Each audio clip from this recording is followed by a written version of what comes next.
watching People's Court. I'm Padmaja Joshi, and it is just one of those days where you really begin to doubt yourself and the law. I want to start by telling you why, by showing you pictures which just make me think again. If you are a woman harassed in this country, should you speak out? Is it really worth it? Because when you do and your molester is caught, if at all, he is given VVIP treatment even in the lockup, plied with cold coffee.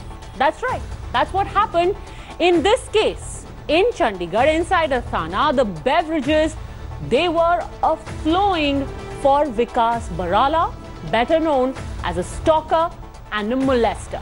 And then an idiotic Facebook post that digs up an old picture of Varnika Kundu with two men and obviously rakes up that lovely and trusted old question in the case of any woman speaking out, questioning her character. And finally, a lawyer who has declared that Varnika is part of a complex political conspiracy against Mr. Khattar. She's being used by her father, apparently close to the older Bhupinder Singh Hooda regime, as nothing more than a pawn against the BJP government.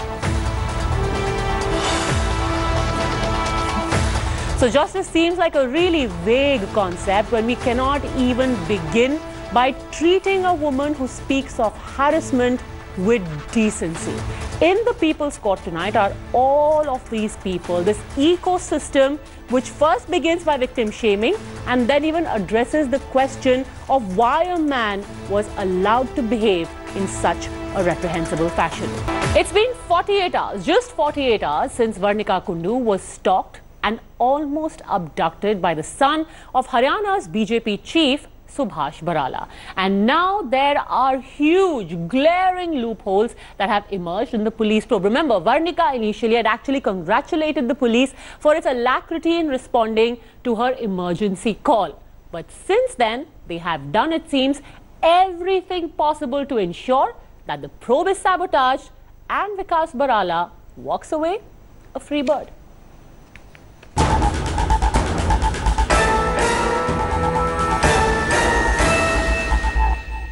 164 CrPC के statement के बाद हमने 341 IPC, 365 IPC, 511 IPC जो कि non available section है वो हमने धाराएं ऐड की। तो इसमें क्या किडनैपिंग का भी बनता है? अटेम्प्ट टू किडनैप का हमने धारा लगाई है। This was the Chandigarh police 48 hours ago. On the complaint of Varnika Kundu, they booked Vikas Barala for kidnapping, wrongful restraint, among other things. Within 2 days, this happened. Copy आ गई है 164 की। 164 की statement में लड़की में कहीं भी किडनैपिंग का जिक्र नहीं हुआ है। उसमें सिर्फ 341 का जिक्र है, वो हमने ऐड कर दिया है और फर्दर कोई अगर सेक्शन बनेगा तो हम उसमें लीगल ओपिनियन लेके लगाएंगे उसको। So why is this development significant? Simple. Because the dropping of these three critical sections ensured that Vikas Barala walked out on bail, a free bird. 164 CrPC के स्टेटमेंट के बाद हमने 341 आईपीसी, 365 आईपीसी, 511 आईपीसी जो कि non available section है वो हमने धाराएं ऐड की। तो इसमें क्या किडनैपिंग का भी बनता है? अटेम्प्ट टू किडनैप का हमने धारा लगाई है। कॉपी आ गई है 164 की। 164 की स्टेटमेंट में लड़की में कहीं भी किडनैपिंग का जिक्र नहीं हुआ है। उसमें सिर्फ 341 का जिक्र है, वो हमने ऐड कर दिया है और फर्दर कोई अगर सेक्शन बनेगा तो हम उसमें लीगल ओपिनियन लेके लगाएंगे उसको। So Mr. Kopp says he changed his mind after getting a copy of the FIR, where he found there was no mention of kidnapping. But maybe he should take a look at this. The FIR where Varnika says clearly that they intended to kidnap her. So why the miraculous change of mind within us? मैं समझता हूँ कि इस case में political influence हो रहा है और उसी कारण इस केस को एक कमज़ोर केस बनाया जा रहा है और जो दफ़ाएं लगी हैं वो बहुत सही लगी थी और उसको डाइल्यूट किया जा रहा है अब, क्योंकि प्रेशराइज हो रहा है और इस केस को ख़त्म किया जा रहा है। And that's not all. Along with charges being altered, coincidence number 2.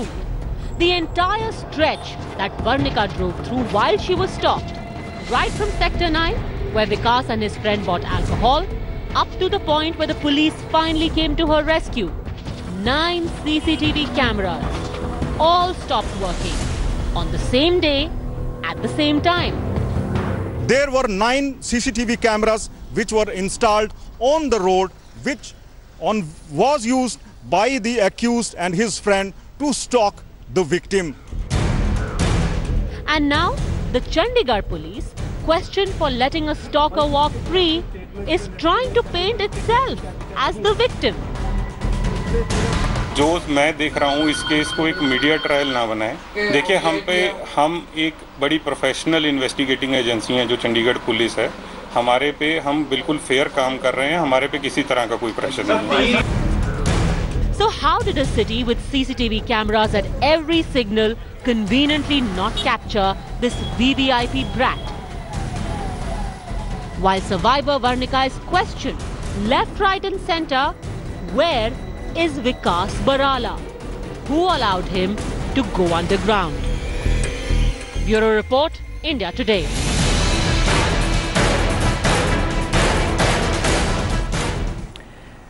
Unfortunately for us, it's quite a familiar situation. For women across the country returning home at night, you're stalked, you're followed, and more often than not, when you approach the police, you're met with a similar responses. What did they do? Did they actually attack you? Were you raped? But they just followed you. No one can understand the kind of gut-wrenching fear that a woman traveling back alone experiences when she is set upon by a bunch of drunk thugs. And that's why Varnika actually took us through 20 minutes of what can only be described as unadulterated terror. We're in Chandigarh. It's 12:30 at night, and the reason we are doing this is because this is how it all happened. This is how it all happened, where Varnika Kundu had just finished work. She freelances as a DJ. She had just finished work and she was driving back. And Varnika, this is the exact spot at about 12:30 at night. You notice somebody following you? Yeah, just a little ahead of here is when I noticed a car coming from behind me quite fast. So I didn't think anyone was following me. I just thought it's a fast car. So I moved a little bit to the left and slowed down to let them cross. So Varnika, so this was just about the spot where you saw them following you, right?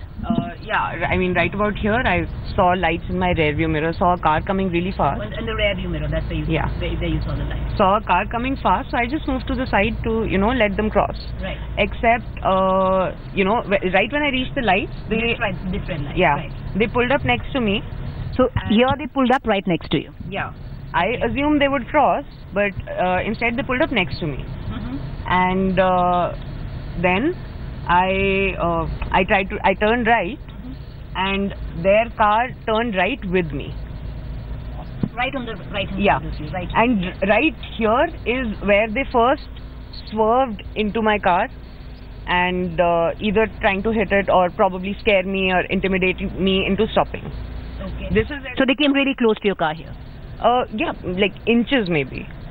They came close enough that I had to swerve left to save myself. Why was it that you felt so terrorized?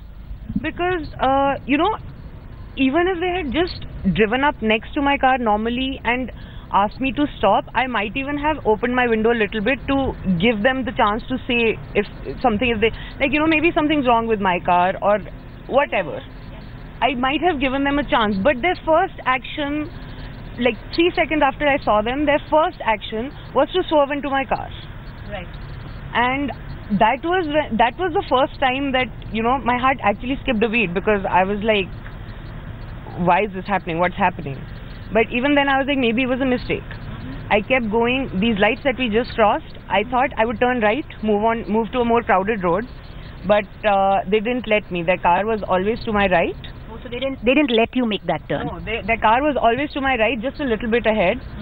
And I couldn't turn right, because if I had tried, I probably would have banged into their car. So instead, I came straight on this road.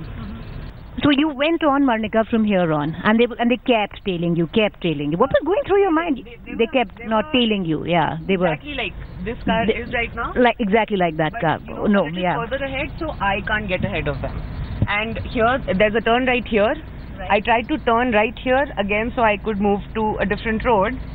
And this turn is where I had almost turned. I'd half turned into it, and they came and blocked my car.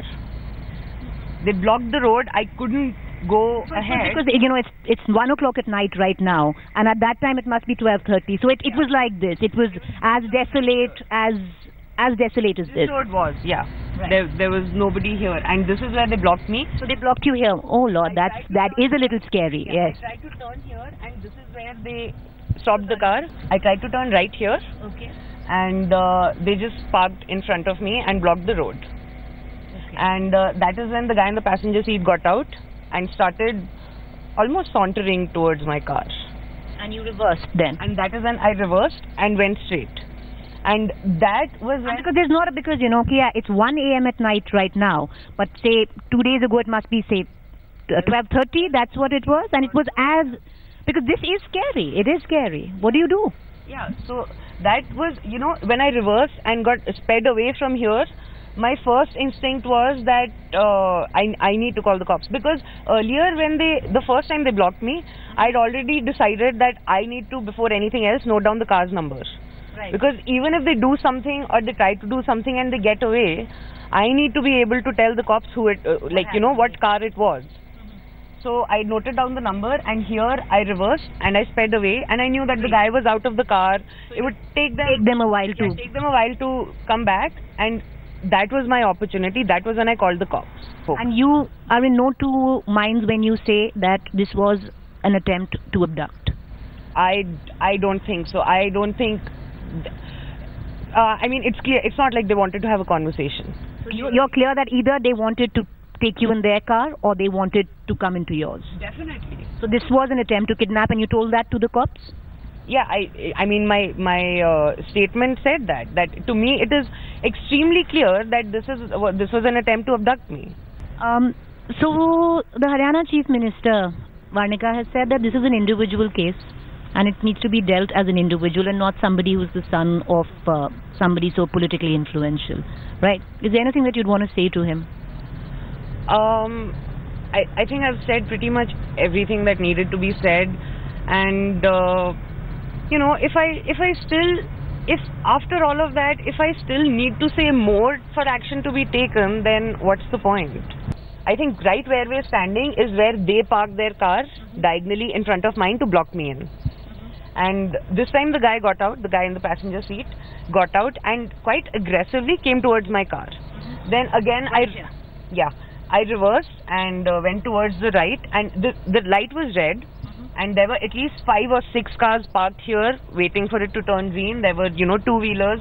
I could see the PCR coming from the opposite side. I could see the lights. And this guy jumped out, and I reversed, went to the right to get away from him, before he reaches my car. But he reached the window, he banged on it. And that's when the cops caught him doing this? Well, they were just reaching there when he was doing this. Like, he banged on the window, tried to open the door, but it was locked, and I moved a little bit ahead, and that is when the cops reached, and the cops started running towards these guys.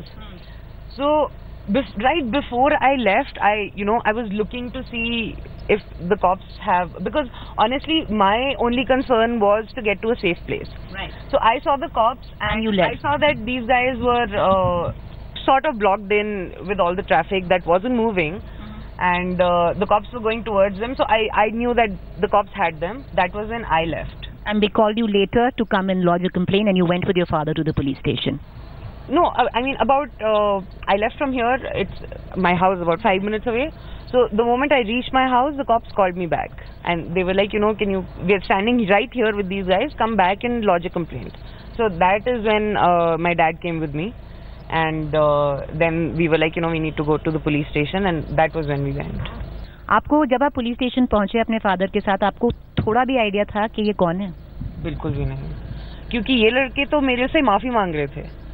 सारा time इन्होंने बहुत कोशिश की कि माफ कर दो, गलती हो गई, वो तो मतलब भी पकड़ रहे होंगे, कोशिश कर रहे थे। मैंने कहा उन्हें मेरे से दूर रहो, मेरे पास ही मत आओ, क्योंकि मतलब माफी से मैं क्या करूंगी? मेरे को जो लगा था वो like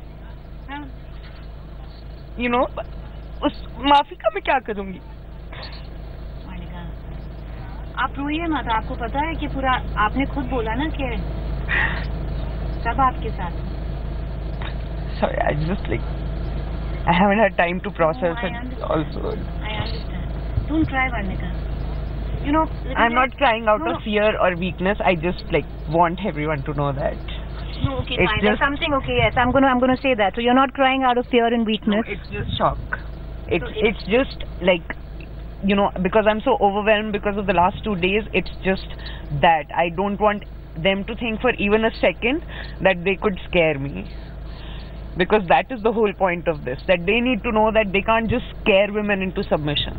So, you do know that with this fight that you've chosen to fight, right, that you have somewhere down the line become a poster child somewhat for when it comes down to the fight, say, against influence, to the fight for women, against with what we have seen go down.